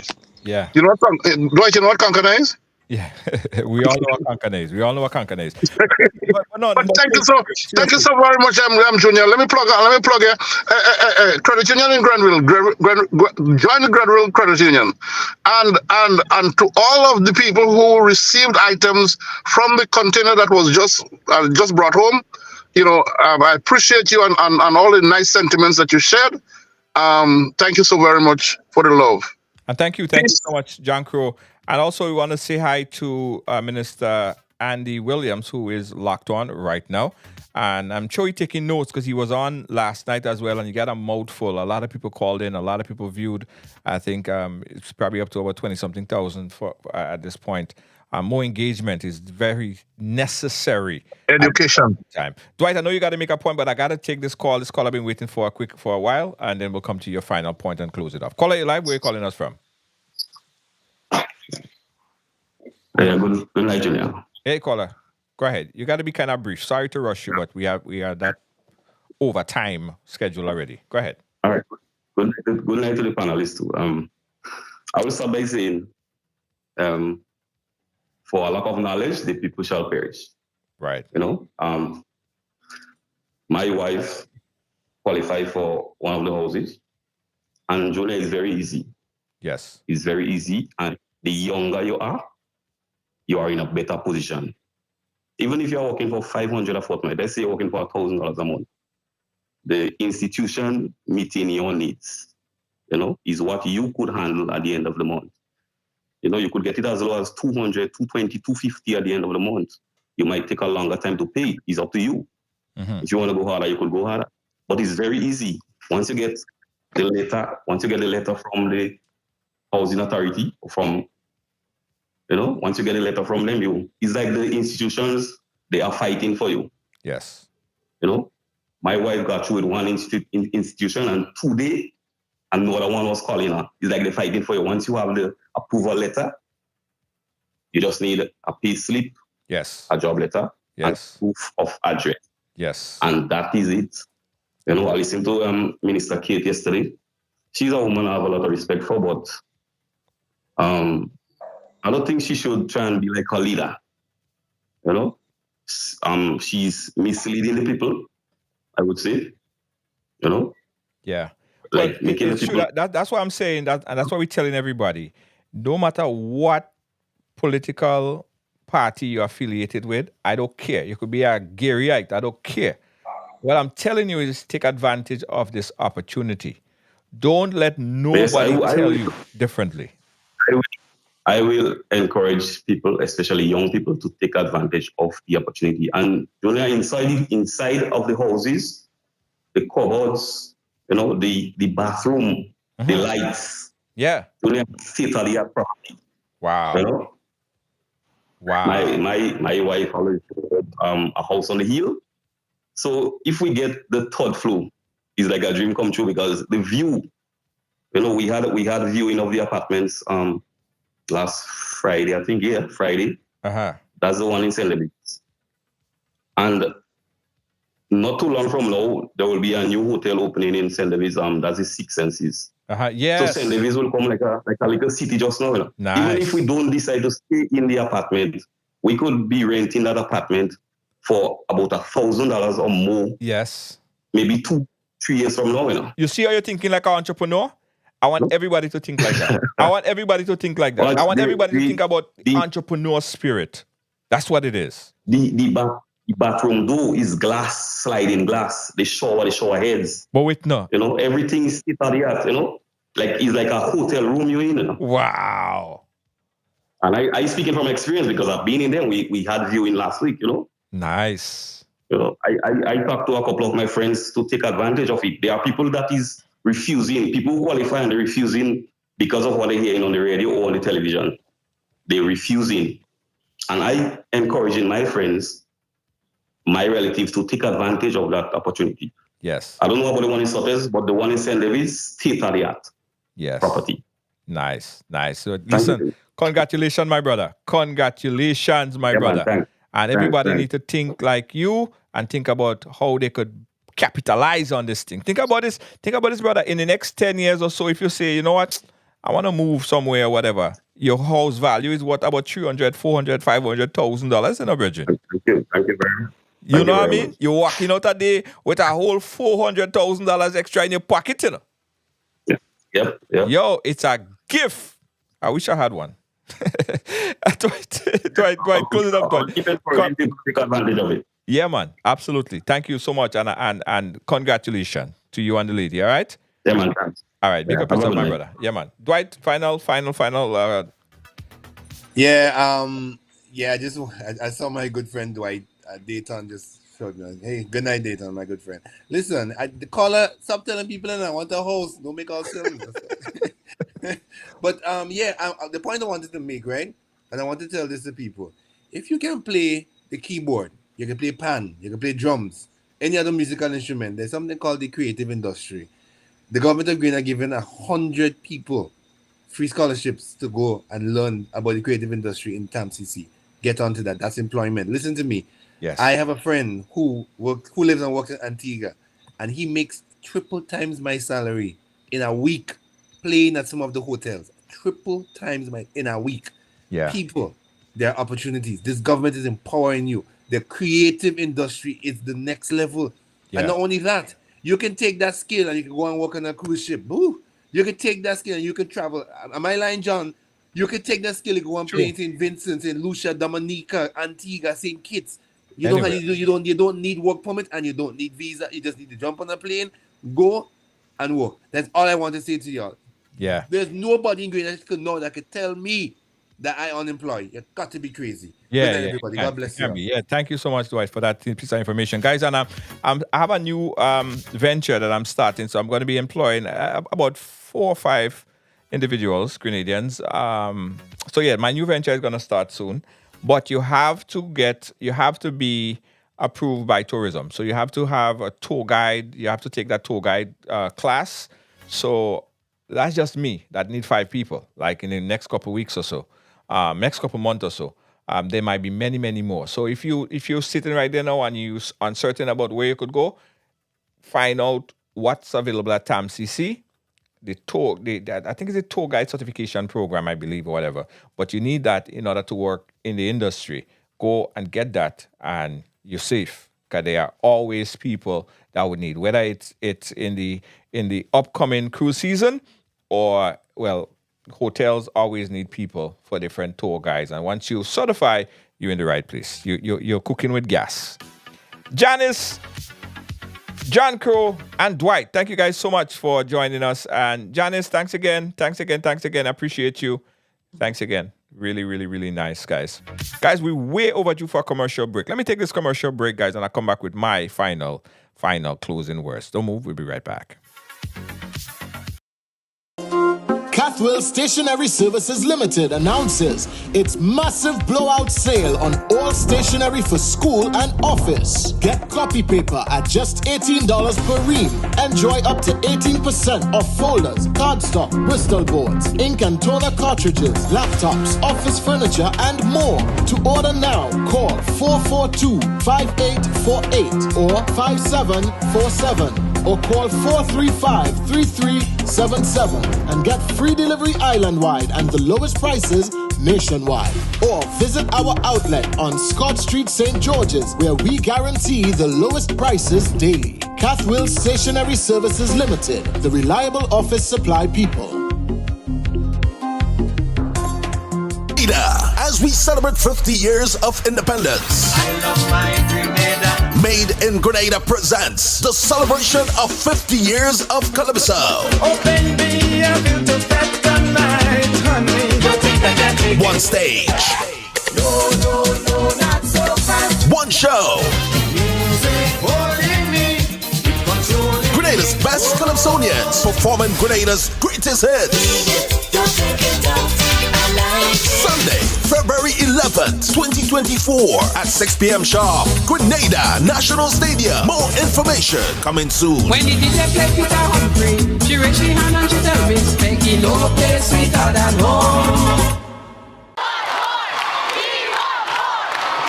For a limited time, the NLA has dropped all of the 2x balls from the multi-X draw. This means that you, our valuable players, have greater chances of multiplying your winnings up to 5 times more in our 2x drop promotion. Yay! And that's not all. As an additional bonus, there will be fewer free play or FP balls to draw from too. Now you have more reasons to add multi-X to your playway bets.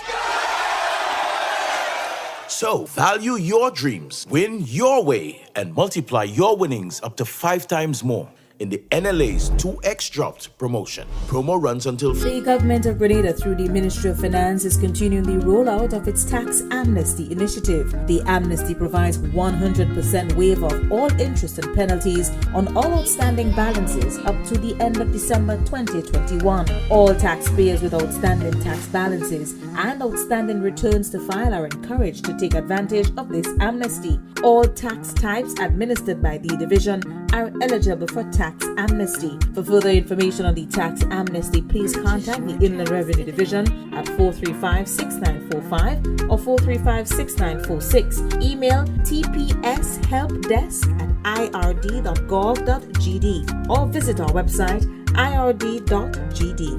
Amnesty ends December 31st.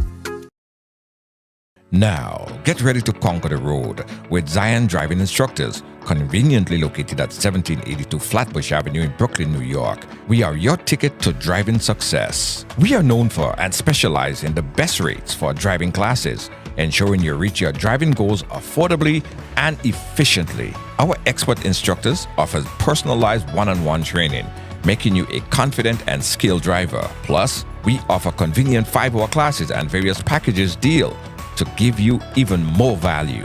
Ready to take the wheel? Call us today at 718-374-5678. That's 718-374-5678. Or visit ZionDrivingInstructors.com. That's ZionDrivingInstructors.com. Zion Driving Instructors, your journey to the open road starts here. Contact us and make your driving dreams a reality. Mention this ad and get a 5% off selected package. The Ministry of Tourism and Economic Development and the Grenada Tourism Authority extend a warm welcome to visitors and returning nationals visiting for Carnival and summer vacation. We do hope you enjoy your stay with us, and we invite you to return with friends and family to celebrate our 50th anniversary of independence on 7th February 2024. Tourism is my business, your business, our business. The Ministry of Tourism and Economic. I want you folks to play these 3 games from the NLA. Daily pick 3 cash flow and play with. You will be supporting sports and culture, nation building and our future. So go out and play, folks, make it a must. You will see what the National Lottery is doing for us. When you play pick 3 cash flow and play with, the NLA will support you all the way. Starting September 30th, Monday to Friday, these 3 games will be drawn mid-morning, 9:45 a.m., midday, 12:45 p.m., and evenings, 7:45 p.m. The National Lotteries, supporting sports, culture, and nation building. Sunday money. Yeah. Guys, get ready. Get ready, guys. October 31st. October 31st, guys. The 50th Independence launch. That's happening on the Carnage. A massive event. And also another opportunity for me to jump a plane. I just came back from Grenada, guys, but I have to be there for this one. This is the 50th anniversary launch. October 31st, sorry. Starting time 4 p.m. on the Carnage. Make sure you mark it on your calendar and you get ready. Come with your Grenadian colors and thing now. Yeah? October 31st, we on the Carnage. Witness the official unveiling of the Independence theme, logo, and song. Specially marked by the Honorable Deacon Mitchell, Prime Minister of Grenada. It will be amazing. You can't afford to miss that, guys. Write it down on your calendar. Grenada's 50th Independence launch, October 31st, the Carnage. When you're talking about Grenada things and merch and stuff like that, you see that? You see that? Boom. This is, guys, you see what you're watching right there? This is the ride-along wear. This is the official ride-along wear merch for Grenada Independence 50th anniversary. Now, it comes like this or it comes like this. You could get the long-sleeve sweater. You even have the nice, sexy thing for the ladies now. Get it, get it, get it. We're sporting that for the whole year. All right? That's what we're sporting for the whole year. But you're asking yourself, so where I could get it? Where I getting that jet? Boom. Link right there. Click that link. Click that link right there, guys. Go and purchase it. Free shipping worldwide. If you purchase today, it ships out. It sends out. Allow about a week and a half or so for shipping. But purchase it tonight. All right? That's what we wearing. That's what we wearing and thing. That's what we are wearing. Okay? Absolutely amazing. So, guys, I was telling you, we're moving into higher heights, right? And I love the fact that we are now on, boom! Yeah, we're on Fire TV. So if you have a Fire Stick, you can now download the Ride Along app on Fire TV and watch us on your television. In fact, guys, we have about 15,000 downloads already. So people all over the world watching us on the TV. Big up to the folks that's watching us on the Fire TV. Big up yourself. It's free. Guys, it's free. The app is free. Yeah, once you have the Fire TV, the app is free. Okay? Get it now.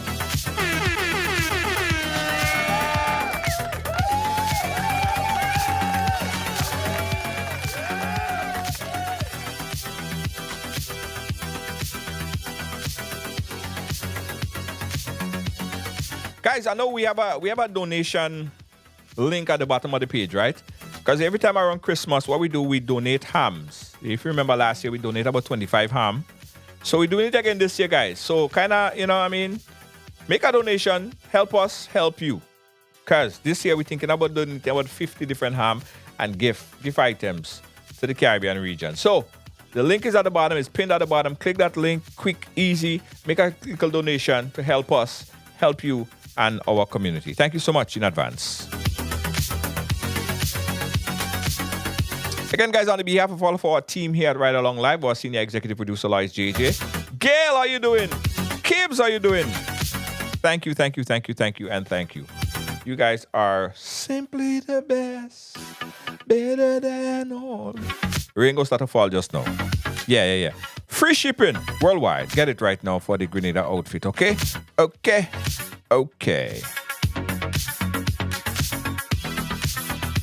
You donate anything else but not ham? We're not only ham we're giving, we're giving gift and thing. Yeah, you're giving gift and thing, man. Just making people Christmas nice and bright. All right? Just click the link and make a donation to Ride Along Live. Because you know when you donate, the money go in all the right places, eh? We don't play with that. Ride Along Live. Guys, thank you for watching again. Thanks for being a part of our program. We appreciate you so much. Catch you guys again tomorrow.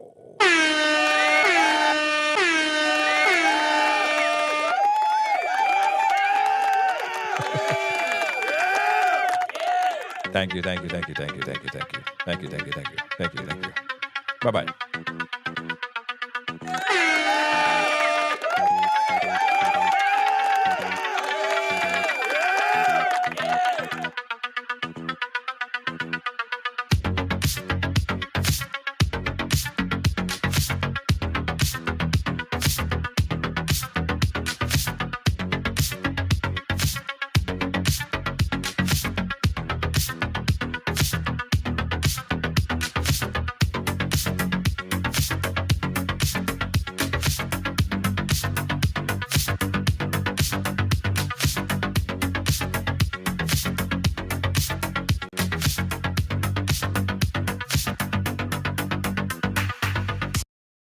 now.